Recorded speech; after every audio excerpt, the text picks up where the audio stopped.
Shalom, Bapak Ibu Saudara-saudari yang dikasihi oleh Tuhan. Senang bisa kembali bersama berjumpa untuk berdoa, membaca, dan merenungkan kebenaran firman Tuhan. Mari sebelum kita bersama membuka, membaca, merenungkan firman Tuhan, kita terlebih dahulu berdoa. Mari kita berdoa. Tuhan yang Maha Baik, Tuhan yang penuh kasih, kami sungguh bersyukur untuk kesempatan yang Tuhan berikan kepada kami pada saat ini, boleh bersama membaca dan merenungkan kebenaran firman-Mu. Kami percaya Tuhan akan menolong kami sehingga kami dapat mengerti, memahami firman-Mu, dan melakukannya dalam kehidupan kami hari demi hari. Karena itu kami merendahkan diri, membuka hati, memohon Bapa berfirmanlah kepada kami, ajarlah kami semua. Di dalam nama Tuhan Yesus kami sudah berdoa. Amin. Bapak Ibu Saudara, saya mengajak kita bersama membuka Injil Matius pasal 6. Injil Matius pasal 6 ayat yang ke-25 sampai ayat 34. Matius 6 ayat yang ke-25 sampai 34 tertulis demikian. Karena itu aku berkata kepadamu, janganlah khawatir akan hidupmu, akan apa yang hendak kamu makan atau minum, dan janganlah khawatir pula akan tubuhmu, akan apa yang hendak kamu pakai. Bukankah hidup itu lebih penting daripada makanan dan tubuh itu lebih penting daripada pakaian? Pandanglah burung-burung di langit yang tidak menabur dan tidak menuai dan tidak mengumpulkan bekal dalam lumbung. Namun diberi makan oleh Bapamu yang di sorga. Bukankah kamu jauh melebihi burung-burung itu? Siapakah di antara kamu yang karena kekhawatirannya dapat menambahkan sehasta saja pada jalan hidupnya? Dan mengapa kamu khawatir akan pakaian? Perhatikanlah bunga bakung di ladang yang tumbuh tanpa bekerja dan tanpa meminta. Namun aku berkata kepadamu, Salomo dalam segala kemegahannya pun tidak berpakaian seindah salah satu dari bunga itu. Jadi jika demikian Allah mendandani rumput di ladang yang hari ini ada dan besok dibuang ke dalam api, tidakkah Ia akan terlebih lagi mendandani kamu, hai orang yang kurang percaya? Sebab itu janganlah kamu khawatir dan berkata, apakah yang akan kami makan? Apakah yang akan kami minum? Apakah yang akan kami pakai? Semua itu dicari bangsa-bangsa yang tidak mengenal Allah, akan tetapi Bapamu yang di sorga tahu bahwa kamu memerlukan semuanya itu. Tetapi carilah dahulu kerajaan Allah dan kebenarannya, maka semuanya itu akan ditambahkan kepadamu. Sebab itu janganlah kamu khawatir akan hari besok, karena hari besok mempunyai kesusahannya sendiri. Kesusahan sehari cukuplah untuk sehari. Sampai sekian jauh bacaan kita pada saat ini. Saudara sekalian, berbicara tentang kekhawatiran yang dibahas oleh Tuhan Yesus dalam Injil Matius 6 ayat yang ke-25 sampai 34 yang kita telah baca, ada sebuah quotes yang sangat baik sebagai berikut. Perasaan khawatir tidak menghapus masalah yang kita hadapi besok, tetapi merenggut damai sejahtera kita hari ini. Perasaan khawatir tidak menghapus masalah yang kita hadapi besok, tetapi merenggut damai sejahtera kita hari ini.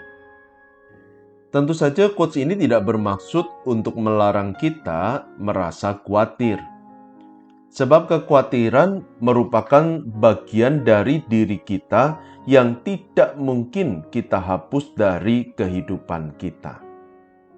Bahkan kalau kita mengakui bahwa kita diciptakan oleh Allah, maka kita pun harus mengakui bahwa Allah menciptakan kita dengan perasaan khawatir.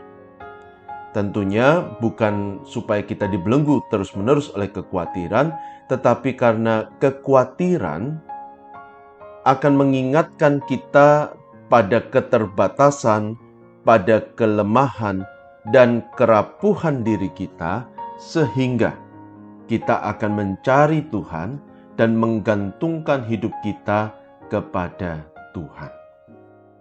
Jadi merasa khawatir adalah sesuatu yang manusiawi. Selama kita menyadari diri kita sebagai manusia, maka rasa khawatir akan melekat dengan kehidupan kita.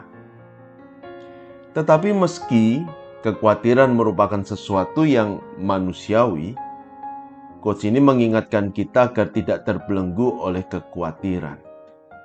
Karena kekhawatiran tidak menghapus masalah dari kehidupan kita.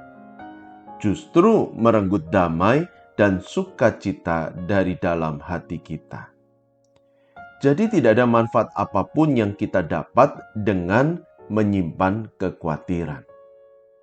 Dan Tuhan Yesus memberikan nasihat serupa seperti ini dalam Matius 6 ayat 25-34 yang kita telah baca.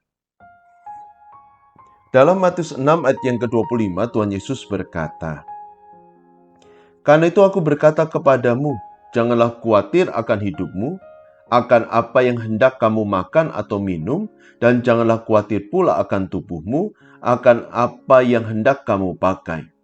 Bukankah hidup ini lebih penting daripada makanan dan tubuh itu lebih penting daripada pakaian?" Saudara sekalian, rasa khawatir akan tumbuh di dalam hati kita saat kita menaruh perhatian yang berlebihan pada sesuatu sampai orang tersebut tidak percaya dan tidak menaruh harap kepada Allah. Itulah alasan dalam Matius 6 ayat 30 ada frasa, "Hai kamu orang yang kurang percaya." Jadi di satu sisi, rasa khawatir memang sesuatu yang manusiawi. Tetapi rasa khawatir yang berlebihan justru akan menjauhkan kita dari Allah, tidak membuat kita datang dan menggantungkan hidup kepada Tuhan. Karena itu tidak heran kalau dalam Matius 6 ayat yang ke-25, ayat 31 dan 34, 3 kali Tuhan mengulang-ulang larangan agar kita tidak khawatir. Seakan-akan ini sesuatu yang penting, sesuatu yang tidak boleh diabaikan, bahwa kita tidak boleh khawatir. Nah, menjadi pertanyaan tentu, mengapa kita tidak boleh khawatir? Tuhan Yesus paling tidak memberikan 3 alasan. Yang pertama, karena kekhawatiran bisa membuat seseorang mengambil tindakan dan keputusan yang tidak rasional. Kita bisa melihat dalam Matius 6 ayat 25-30. Dalam Matius 6 ayat 25, Tuhan Yesus berkata, "Jangan khawatir akan hidupmu, apa yang hendak kamu makan dan minum. Janganlah khawatir akan tubuhmu, akan apa yang hendak kamu pakai. Bukankah hidup lebih penting daripada makanan, dan tubuh lebih penting daripada pakaian?" Saya percaya kita sepakat kalau hidup lebih berharga dari makan minum, dan tubuh lebih berharga daripada pakaian. Tetapi rasa khawatir tidak membuat kita menjadi lebih sehat. Sebaliknya rasa khawatir justru tidak jarang membuat kita mengorbankan kesehatan demi mengumpulkan materi untuk memenuhi kebutuhan kita. Kebutuhan makan, minum, dan pakaian. Memang tidak bisa disangkali kalau kita membutuhkan uang demi mendapatkan makan, minum, dan pakaian. Tetapi kalau kesehatan kita terganggu karena mencari uang tanpa peduli kesehatan, maka makanan, minuman, dan pakaian menjadi tidak berarti apa-apa. Tetapi ketika rasa khawatir membelenggu, maka kita didorong untuk terus bekerja keras. Dan justru kita kehilangan prioritas dalam kehidupan kita. Kehilangan apa yang paling penting dari dalam hidup kita. Dan itulah alasan mengapa Tuhan mengingatkan kita agar tidak dibelenggu oleh rasa khawatir. Yang kedua, kenapa kita tidak boleh membiarkan kekhawatiran membelenggu hati kita? Alasannya karena Allah senantiasa memelihara hidup kita. Kita bisa melihat dalam Matius 6 ayat 31-33. Tuhan tidak pernah meninggalkan umat-Nya, tetapi rasa khawatir bisa menghalangi kita untuk melihat kasih dan pemeliharaan Allah dalam hidup kita. Sebab pandangan kita tertuju pada Allah, pada masalah bukan kepada Allah. Mata kita tertuju pada hambatan, bukan pada pemeliharaan Tuhan. Padahal, kalau kita lihat di dalam Matius 6, jelas bahwa Tuhan mengasihi kita dengan begitu luar biasa. Alkitab katakan Allah mengasihi sebagai perbandingan burung di udara. Allah mengasihi bunga di padang. Dua ciptaan Allah yang pada masa itu harganya begitu murah. Harganya tidak ada nilainya. Tetapi yang menarik, makhluk yang tidak bernilai di mata manusia justru dicintai Allah. Dan Tuhan Yesus berkata, kalau Allah mencintai burung, kalau Allah mencintai bunga di padang, maka Dia mencintai kita, manusia ciptaannya. Dan karena cintanya, Dia akan senantiasa memelihara hidup kita. Karena itu, Tuhan mendorong kita untuk melihat kepada Allah senantiasa. Namun, kekhawatiran mengalihkan pandangan kita dari Allah. Kita terpaku pada masalah, seakan-akan kita tidak punya Allah. Nah, yang ketiga, mengapa kita tidak boleh membiarkan kekhawatiran membelenggu? Karena kekhawatiran hanya menambah persoalan. Matius 6 ayat 34. Saudara, setiap orang pasti menghadapi masalah dalam hidup mereka. Tidak ada yang terbebas dari masalah atau pergumulan. Dan rasa khawatir, kita perlu sadar, rasa khawatir tidak menghapus masalah dari hidup kita. Apakah ini misalnya dengan kita terus memikirkan masalah dan pekerjaan lalu kemudian masalah itu sirna? Apakah kita terus memikirkan masalah kesehatan, apakah kemudian penyakit kita sirna? Sebaliknya, orang yang terus-menerus stres, banyak pikiran, tidak bisa menjalani dengan sukacita, dengan rimo, dengan percaya, justru kondisi kesehatannya bisa menjadi lebih buruk. Itulah alasan mengapa kita tidak boleh membiarkan kekhawatiran membelenggu kita. Karena kekhawatiran tidak menyelesaikan masalah. Kekhawatiran bisa saja menambah masalah. Nah, seterusnya dari alasan-alasan ini paling enggak kita bisa memahami mengapa Allah mendorong kita agar tidak membiarkan kekhawatiran membelenggu hati kita. Karena itu menjadi pertanyaan adalah saat ini apakah hati kita sedang dipenuhi oleh kekhawatiran? Apakah kita sedang merasa putus asa karena tidak tahu apa yang harus kita lakukan? Di tengah masa yang kita alami tidak ada jalan keluar. Kalau itu sedang kita alami, kiranya apa yang Tuhan Yesus katakan boleh menguatkan iman kita. Allah, Dia peduli kepada kita. Dia mengasihi kita.